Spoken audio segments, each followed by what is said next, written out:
सब मित्रों को मेरा प्रणाम है।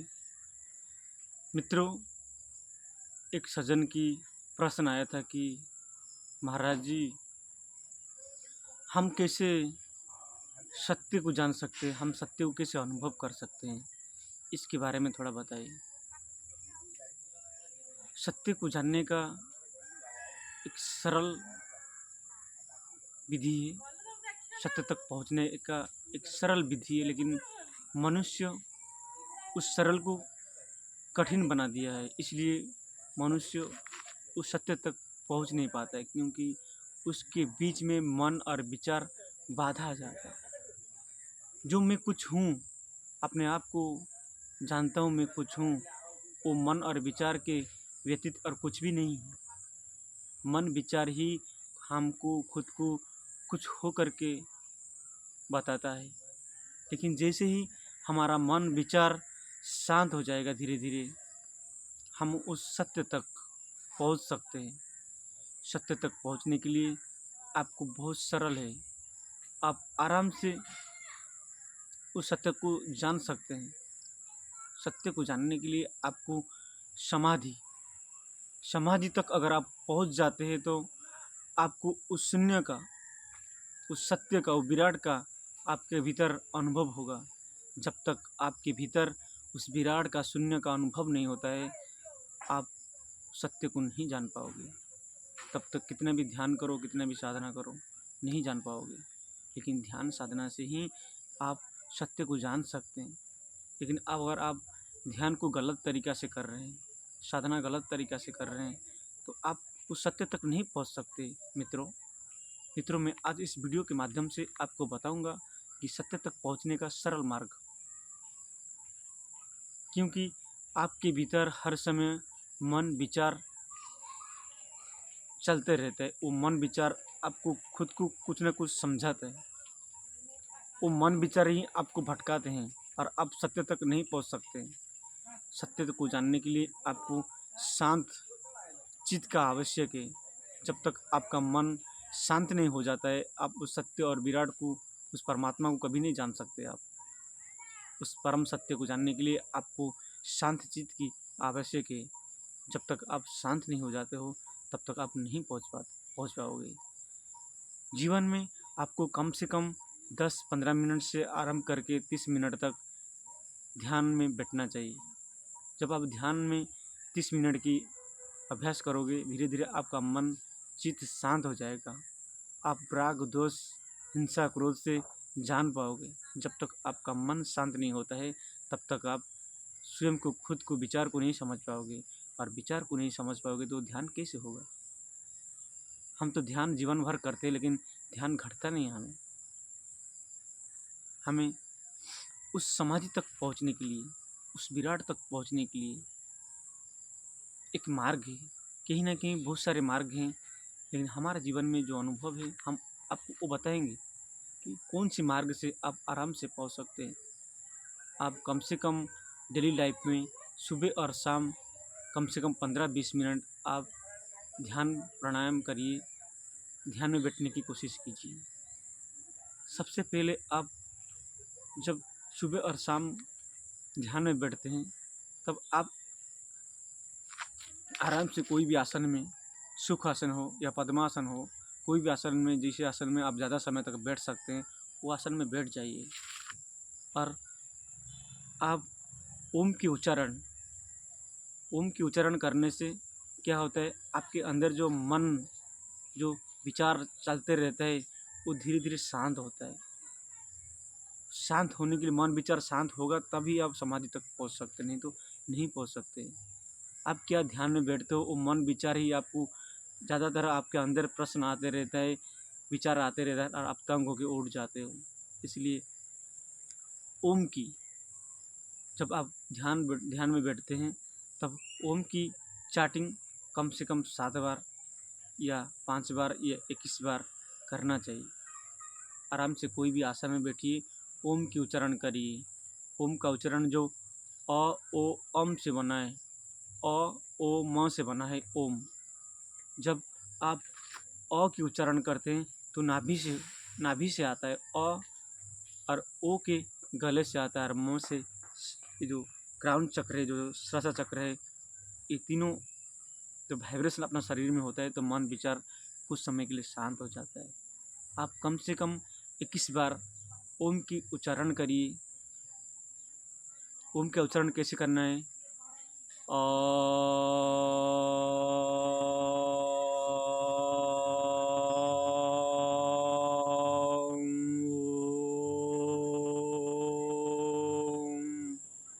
जब भी ओ का उच्चारण कर अ का उच्चारण करते तो देखिए नाभि से आता है।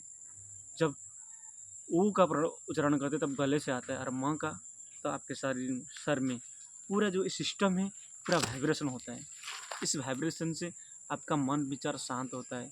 इसको कम से कम 21 बार करिए। ओम के उच्चारण करने से पहले लंबा सांस लीजिए।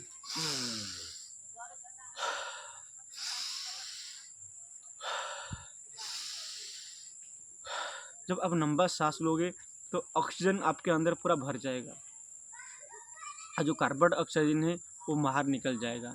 फिर आप ओम के उच्चारण करके आराम से बैठ जाइए, शांत हो गए। कम से कम 20 मिनट 15 मिनट से आरंभ करके 30 मिनट तक बैठिए। जब इतना समय बैठोगे धीरे धीरे आपका चित्त मन शांत होगा। फिर आप ध्यान में उतर सकते हो। जब मन विचार शांत होगा उस विराट का प्रवेश होगा, उस शून्य का प्रवेश होगा और सब खुद को जान पाओगे। नहीं तो जीवन भर ध्यान करने से कुछ फ़ायदा नहीं। बहुत सारी विधियाँ हैं जिस विधि से हम वहाँ तक पहुँच सकते हैं। ये निर्भर करता है आपका प्यास कितना जागा है, आपको वैराग्य कितना जागा है, आप कितना सत्य को जानने को चाहते हैं। देखो, उस विराट के अनुभव कोई नहीं कर सकता है। जब विराट आ जाता है आपके भीतर, विराट तो है ही, लेकिन आपके अंदर ना आप खुद हर समय विचार चलता रहता है। वो विचार ही कहीं ना कहीं आप है, वो विचार ही आप हो। जब आप मेडिटेशन करोगे, ध्यान करोगे, मन को शांत करोगे तो आपको पता चलेगा कि मैं विचार नहीं हूँ। जब मैं विचार नहीं हूँ आपको अनुभव होगा अंदर से, फिर आपका मन धीरे धीरे शांत हो जाएगा। ये जो ओम के उच्चारण है, ये ओम के उच्चारण पूरा अस्तित्व में गूंजता है, वो आपके भीतर भी गूंजता है और आप दोहराएंगे तो मन शांत हो जाएगा और आप आराम से कोई भी आसन में बैठ जाइए, चुपचाप कुछ ना करिए। देखिए आपका मन धीरे धीरे शांत हो जाएगा। ये ओम का उच्चारण से आपका मन 100% शांत होता है। आप कम से कम 21 बार करिए, कि अच्छे माहौल में जाकर जहाँ कोई नहीं, फिर आपको ध्यान घट जाएगा। मुझे पता है बहुत सारे लोग बहुत समय से ध्यान करते हैं लेकिन उनको कोई अनुभव नहीं होता है, वो तंग आ जाते हैं। क्योंकि मन विचार इतना, मन में इतना विचार में, दिमाग में, माइंड में इतना मन विचार चलता है, वो मन विचार से निकल नहीं पाते हैं। कोई ना कोई थॉट आते रहता है, जाते रहता है, और वो मन विचार से हम कभी बह जाते हैं।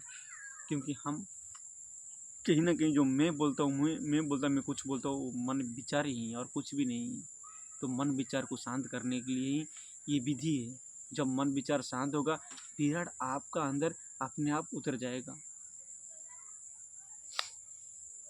हमने शॉर्टकट के लिए शॉर्टकट आपको बताए हैं, लेकिन वास्तव में शॉर्टकट सत्य के मार्ग नहीं है। सत्य 100% होना चाहिए। आपके अंदर कितना प्यासा है ये आपके अंदर निर्भर करता है। आप आराम से बैठिए कहीं भी अच्छा जगह में और ओम के उच्चारण कीजिए 21 बार कम से कम करके, अपने आप को छोड़ दीजिए। धीरे धीरे विराट की अनुभव आपके भीतर आएगा। फिर आप नहीं रहोगे। जब मन विचार नहीं रहेगा तो आप कहाँ से रहोगे? क्योंकि मन विचार कहीं ना कहीं आपकी होने का संकेत बार बार देता है। जब मन विचार नहीं रहता तो आप कहाँ रहोगे? वो विराट ही रहेगा, वो सत्य ही रहेगा। फिर आपको इनलाइटमेंट, समाधि हो जाएगी और समाधि में आपको सब समाधान हो जाएगा। कोई कोई प्रश्न नहीं रहेगा आपके भीतर। फिर किसका मृत्यु होता है, किसका जन्म होता है, आपको सब समझ में आ जाएगा। जब ये पृथ्वी नहीं था तब भी उस परमात्मा था। जब ये पृथ्वी नहीं रहेगा तब भी परमात्मा रहेगा, क्योंकि वो खुद ही छुपा है इस प्रकृति के बीच में, इस शरीर के बीच में वो खुद ही छुपा है। सृष्टा स्वयं सृष्टि के पीछे है। वो कहीं सृष्टि बनाकर नहीं बैठा है। जैसा मूर्तिकारक मूर्ति बनाकर कहीं बैठ जाता है और मूर्ति टूट जाता है तो मूर्तिकारक बच जाता है, और मूर्ति कारीगर अगर मर जाता है तो मूर्ति बच जाता है। लेकिन वो सत्य नहीं है। ये जो संसार दिख रहा है ये परमात्मा उसी में छुपा है। प्रकृति अपना काम कर रहा है, प्रकृति के पीछे परमात्मा ही है। परमात्मा से ही प्रकृति बना है और परमात्मा ही प्रकृति है।